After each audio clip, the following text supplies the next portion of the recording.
It is political genius. Indiana Governor Mike Pence will be the running mate for Donald Trump. I'm Randall Terry. This is Voice of Resistance.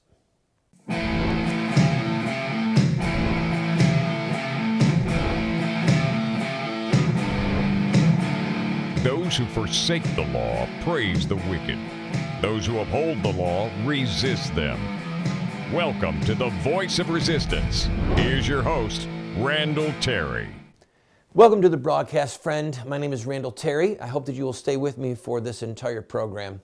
I want to admit right up front that I'm almost giddy with excitement about Mike Pence being the running mate for Donald Trump, and I'm going to explain why. If you watched yesterday's program, you know that I said in my heart the person who I would like to be the vice president is Newt Gingrich, but I think he's going to pick Pence. I was right. And again, I've told everyone 8-9 months ago that Trump is going to be the nominee and that I believe he is going to be the next president. And I was right on the nominee part, and I still believe he's going to be the president. And I think that him choosing Mike Pence was frankly political genius. Let me explain. Newt Gingrich, I have to take a moment to juxtapose Newt with Mike Pence, all right? I like Newt Gingrich. He's smart, he's aggressive, but he has the persona of being something of a flamethrower. Well, I like flamethrowers. And a flamethrower is who you want as the Secretary of State. You want Newt Gingrich in the Trump cabinet where he can show leadership day by day by day. Teddy Roosevelt once said, I'm sure you remember that before he was president, he was vice president. And he became president because McKinley was assassinated. And Teddy Roosevelt said that the vice presidency was like a warm bucket of spit. He hated it. He actually was thinking about going to law school while he was the vice president because he didn't have anything to do. In other words, the Constitution provides for two basic things that the vice president is supposed to do. Number one, he's the president of the Senate. The vice president of the United States is actually the president of the Senate, and he only can vote if there's a tie. So if there's a vote in the Senate and there's a tie, the vice president gets to cast the tie-breaking vote.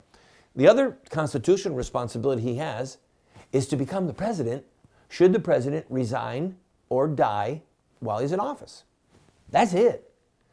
So for a running mate, the time that the vice president candidate gets the most traction and gets the most action and gets the most reaction, it's during the campaign.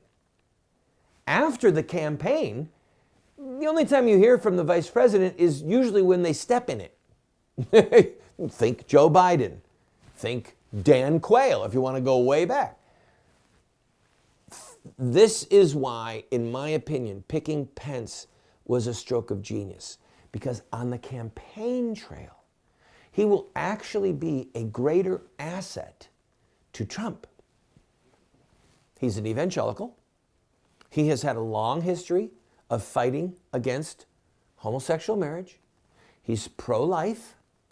He's been married to the same woman for over 30 years. And he's got a very good record in the House of Representatives. He knows people in the House of Representatives. He served there for, I think, 8 years before he became the governor of Indiana. So this is a man who's got governing experience both in the House and as a chief executive, and he's in line for the presidency. He was born in 1959, so he's only 57 years old. He looks a little older than that, I think probably because of his gray hair, but he's only 57 years old. Newt is 73. 16 years the senior of Mike Pence. So this means that Newt's opportunities for the White House are probably gone, but he can still serve the country at some level in Trump's cabinet. Maybe chief of staff, which is, some people argue, the most important job in the country after the presidency. I would like to see Newt be the Secretary of State. That's where my money is going. Bottom line is, this is a stroke of genius from Trump, because Mike Pence is really respected both by the right wing of the party and by the establishment because of his demeanor. Even though he's held the line on issues, he doesn't have the reputation and the persona of being a flamethrower. So Trump gets it both ways. He gets somebody on the campaign trail who's a proven conservative, who's an evangelical, and who is respected by the establishment. And then this guy gets to campaign with Trump. Once he's in the VP slot, if Trump wins the presidency, he's in line for the presidency. Pence is. So my hat goes off to Donald Trump. This is going to be so exciting. And when we come back from this break, we're going to take a look at some of the latest polling. Hillary is in a heap of trouble, and I think we need to thank FBI Director Comey for that. I'll be right back.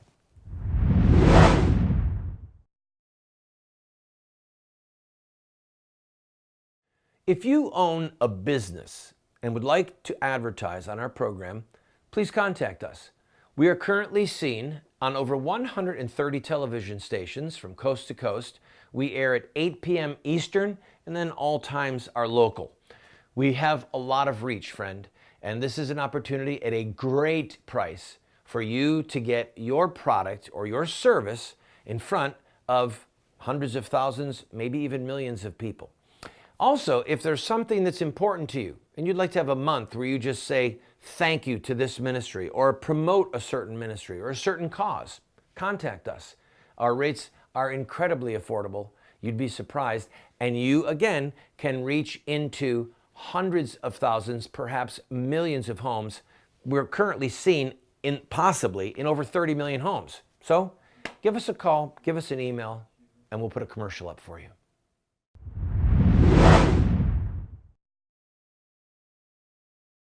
I am going to vote, God willing, I am going to vote for Donald Trump. Make no bones about it. And my first vote was cast for President Ronald Reagan in 1980. And I was a Carter supporter because he was a born-again Christian. And then as the Carter presidency went forward, and I was a born-again Christian, he was a born-again Christian, I thought, oh, I'm really liking Jimmy Carter. And then he came out in full support of child killing, full support of Roe versus Wade. And I remember watching him in a State of the Union address when I was in my teens and just having a shudder go over me. Like, no, how can you do this? You say you believe the Bible. You say that you're born again. How can you support the killing of babies? My mom and dad were Democrats. My grandparents were Democrats. Came from a total Democrat family, and I broke rank with all of them. And I registered as a Republican while I was a Bible school student, and I cast my first vote for Ronald Reagan. And I was excited to do it. I was excited about the Reagan presidency. I watched every State of the Union address. If there was a news conference and I could see it, I watched it. Then I voted for Bush the Elder in '88. And then I didn't do it with excitement. And I was thinking before we started shooting, I have not been excited about a presidential election once the nominee was picked since Reagan. I was excited about Alan Keyes, but he didn't win. I was excited about Pat Buchanan. Didn't win. I was disgusted by McCain. Disgusted by Romney. I was, kind of sort of enthusiastic a little bit about George W., the younger Bush.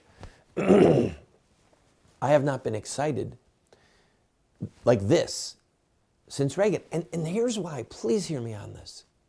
I used to listen to Reagan's campaign speeches. City on a hill. We're going to fight communism. We're going to make America great again. We're going to rebuild our military. I felt patriotic. I felt confident. The country was in double-digit inflation under Carter. Things were a mess. If Donald Trump pulls off half of what he's talking about, just half, he builds half a wall. He bans half of the Muslims from coming in for the time being, temporary ban, till we can figure out a way to vet refugees that are ISIS terrorists. If he does 50% of what he's hoping to do with China with trade deals. If he puts good judges on the Supreme Court and picks from that list, if he makes it more friendly, just 50% more friendly for gun owners. I mean, come on, people.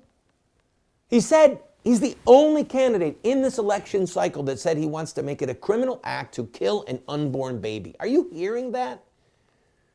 When's the last time you heard a Republican candidate for president say that he wants to make it a criminal act to kill an unborn baby? And that, by the way, is the pro-life position. So I'm excited. I admit it, I'm excited. And my excitement is beyond what Trump stands for. There's the excitement of a twofer. You got Trump, let's say he wins the presidency, but beyond that, we get a twofer. We get to bring just a hammer down on the Hillary Clinton, Barack Obama political machine. And we get to bring a hammer down, not as big a hammer, but a hammer down on the Speaker, Paul Ryan, and the Senate Majority Leader, Mitch McConnell. In other words, the Republican establishment, and this is, my opinion, is studied, friends, all right? This is 20 years of political activism talking, or more. The Republican establishment has been a greater impediment, a greater problem to victory on pro-life, pro-family, conservative issues than have been the Democrats, because of what the Republicans have failed to do, and the treachery of the Republicans, and the times they betrayed us, and the times that they would not stand when they could stand. So with Trump winning the presidency, we get a twofer. We get to kneecap, politically speaking, the Democratic power structure, and we get to kneecap, politically speaking, the Republican power structure. After that, I'll have a Coke. Pepsi.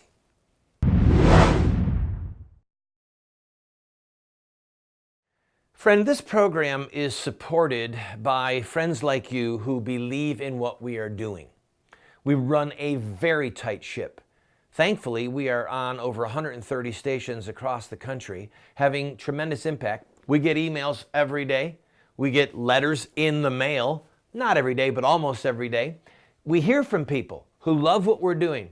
What people don't understand is that it's sort of expensive to produce a television show like this. It doesn't require earth-shattering funds, but it does require financial help. So I am asking you, if you enjoy this program, throw us a $10 or a $20 bill every once in a while, or even a $50 or a $100 check. You see the address there on the screen. Your gifts are not tax deductible, by the way, because we want to be able to say what we want to say regarding politics without the IRS telling us no. So if you like the program, I ask for your support.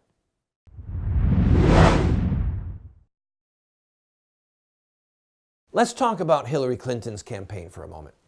Hillary needs to pick a vice presidential running mate. She will not do this until after next week's Republican convention. And let me tell you how this is going to play out.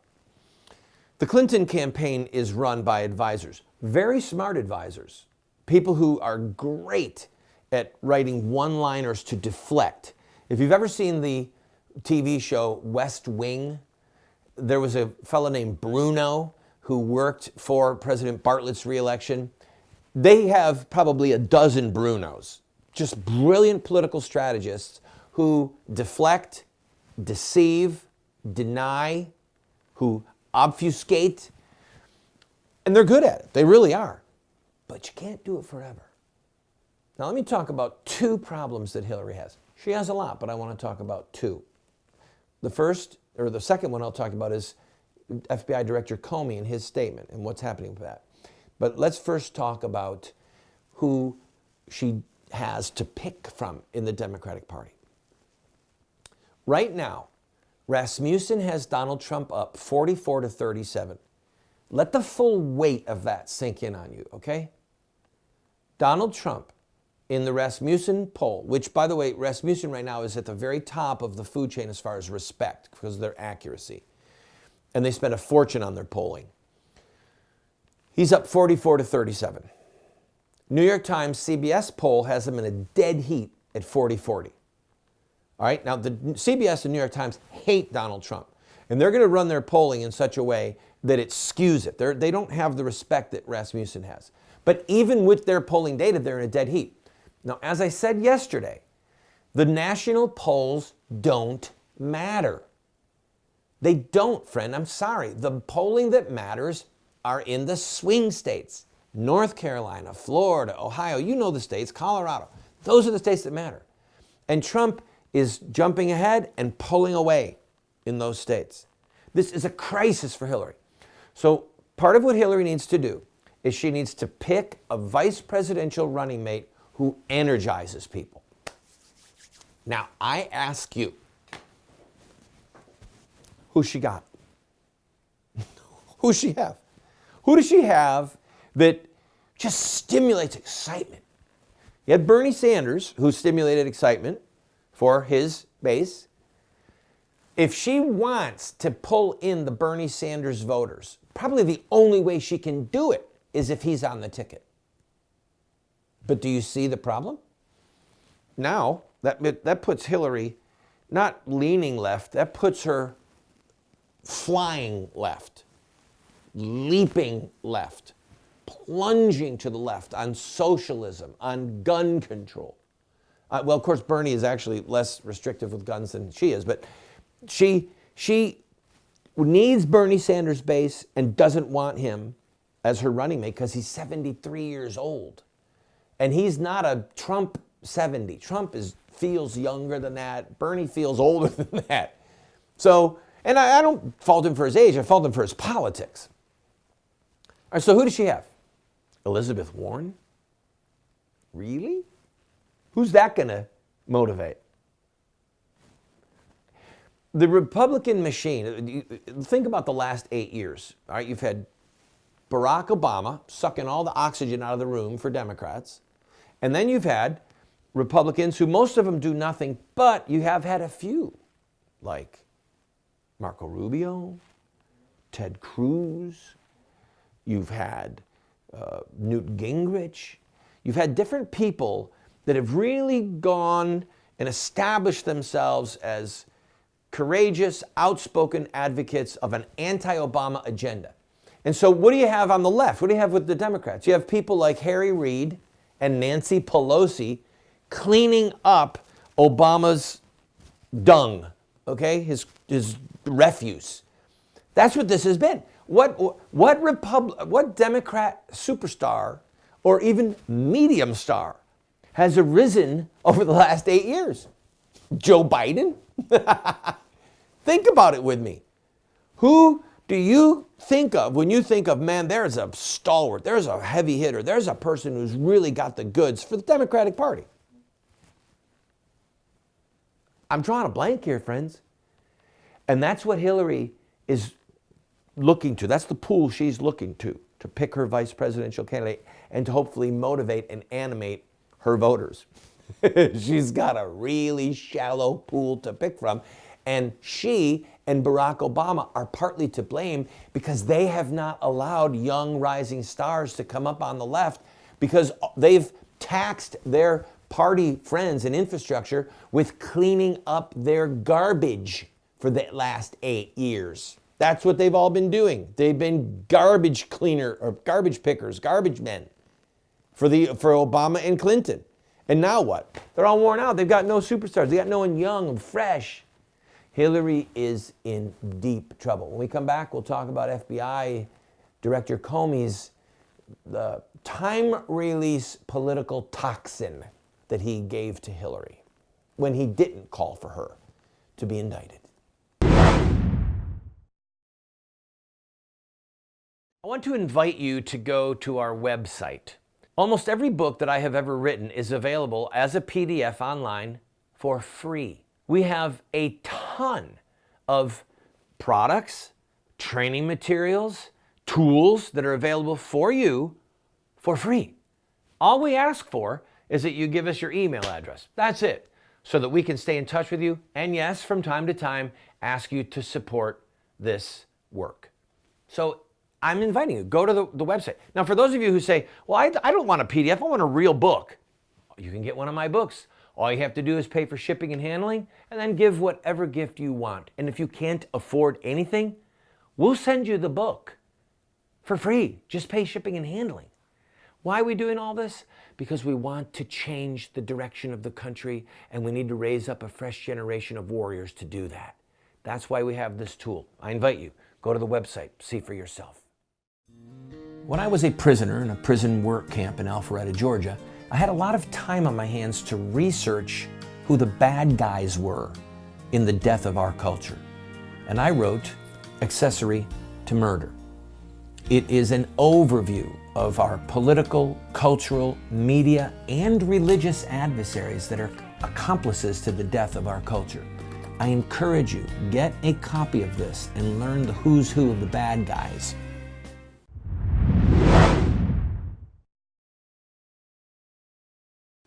If you just joined us, I'm Randall Terry. You're watching Voice of Resistance. Donald Trump is going to pick, or has picked, Mike Pence as his running mate. And this is great news for the Trump ticket. But I also want to say this, listen, it's great news for Newt Gingrich. Because Newt could be Secretary of State and help put together the coalitions needed to break the back of ISIS. Newt could become the Secretary of the Interior. Oh, I would love to see that. And to get the Keystone Pipeline built, to get ANWR in a position where we start drilling. All right, ANWR up in Alaska, the Alaska Northern Wildlife Refuge, the place where where some of the largest oil reserves in the world are sitting. We know how to drill and have animals be safe. We heard this with the Alaska pipeline. Do you remember that they said if we build the Alaska pipeline, it's going to hurt all of these animals? No, actually animals live better there now. And animals have survived because of the size of the pipe and the warmth. There are larger amounts of caribou and certain other mammals there than there were before the pipeline. So, energy independence is critical for us. We have got to stop buying oil, any type of fuel, fossil fuels, from Muslim countries. The end. And if we just start fracking, put in the pipeline, drill in ANWR, and just set out to be energy independent, and Newt Gingrich is at the tip of that spear, the Department of the Interior, oh, that's a happy, happy season for all of us who care about energy independence. Let's go back to Hillary. Hillary was given a time release toxin, politically speaking, by FBI Director Comey. If you listen to his 15-minute speech, I played the whole thing in its entirety on this show. You can go back in our archives and watch it. If you listen to what he said about her, and just don't listen to the one place where he says that he is not going to recommend an indictment, you would think he's setting her up to be indicted. He said, no one has reviewed this speech. Oh, I guarantee you no one reviewed this speech. Because if he had just said, we don't find sufficient evidence to indict, the end, man, that would have been the Democrat Party's 5-second, 8-second sound clip that they could run in ads. But instead, he provided, 8, 10 different clips that can be used by right-wing, Republican, pro-Trump people, saying that she was careless, saying that she in fact did traffic in classified emails, that she did in fact put national security at risk with this server in a basement somewhere, in a closet or wherever it was. I mean, this is a time release problem. The New York Times poll that shows Hillary and Trump dead even, 67% of the people find Hillary untrustworthy, and the number keeps growing, okay? This email scandal, the non-indictment, is not good news for Hillary because of the way Comey couched it, because of the way he phrased it. So maybe he was afraid to be the guy who's going to offer to or suggest that Hillary Clinton be indicted. But maybe he thought, you know what? I know that Lynch isn't going to prosecute her anyway, so I'm just going to have a press conference, and I'm going to tell everybody what I know, and then let the chips fall where they may. It's a time-release political toxin, people, and it could spell the end of Hillary's dreams of becoming the next president.